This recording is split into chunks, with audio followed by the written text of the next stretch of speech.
Dalam Islam, salah satu kunci untuk mewujudkan rumah tangga yang harmonis adalah istri yang soleha.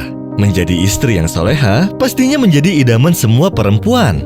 Hal tersebut tercantum dalam Al-Quran mengenai kemuliaan seorang istri yang soleha yang terdapat dalam surat An-Nisa ayat 34 yang berbunyi, wanita solehah adalah yang taat lagi memelihara diri ketika suaminya tidak ada dikarenakan Allah telah memelihara mereka. Surat An-Nisa ayat 34. Makna dari ayat Al-Quran tersebut menjelaskan bahwa istri yang solehah adalah yang taat pada suami karena Allah Subhanahu wa Ta'ala. Nah, seperti kisah seorang istri yang satu ini, yang mana berkat kesabarannya, ia mampu membuat perubahan terhadap suaminya. Seperti apakah kisahnya? Simak ceritanya sampai habis ya.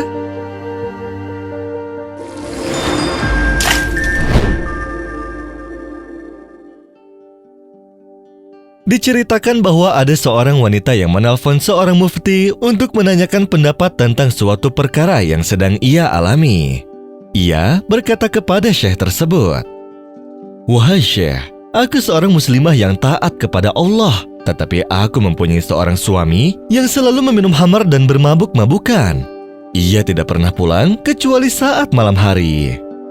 Suatu malam, ketika ia pulang dalam keadaan mabuk, ia menemukanku dalam keadaan sedang membaca Al-Quran. Lalu ia mengambil Al-Quranku dan menyobek-nyobeknya kemudian membuangnya ke kamar mandi.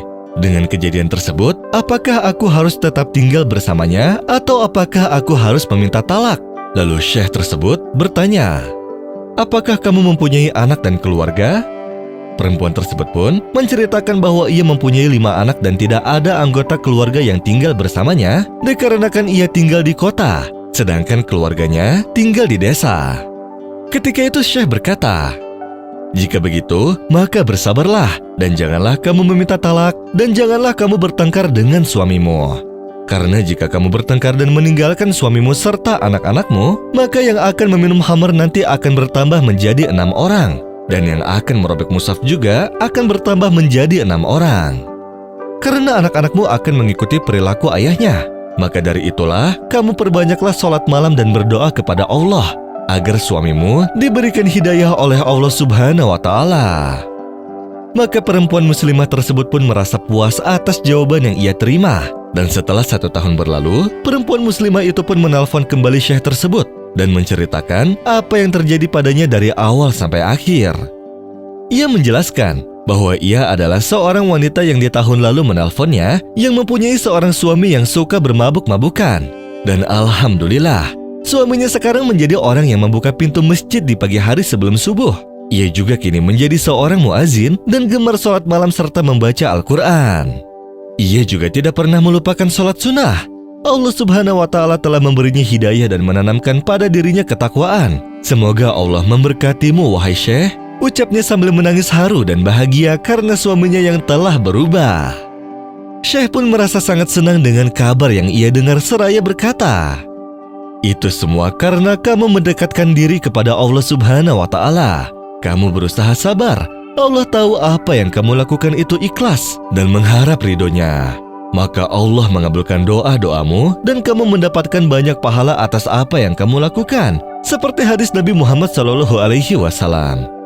Demi Allah, sungguh jika Allah memberi hidayah pada seseorang lewat perantaramu, maka itu lebih baik dari unta merah. Hadis riwayat Bukhari nomor 3009 dan Muslim nomor 2407.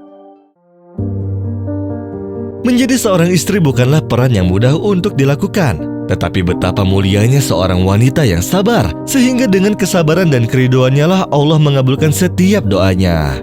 Bahkan seorang lelaki pemabuk sekalipun, Allah mampu memberikan hidayah untuknya atas terijabahnya doa dari seorang istri. Wallahu a'lam bishawab. ولا تستوي الحسنة ولا السيئة ادفع بالتي هي أحسن فإذا الذي بينك وبينه عداوة كأنه ولي حميم وما يلقاها إلا الذين صبروا وما يلقاها إلا ذو حظ عظيم وإما ينزغنك من الشيطان نزغ فاستعذ بالله إنه هو السميع العليم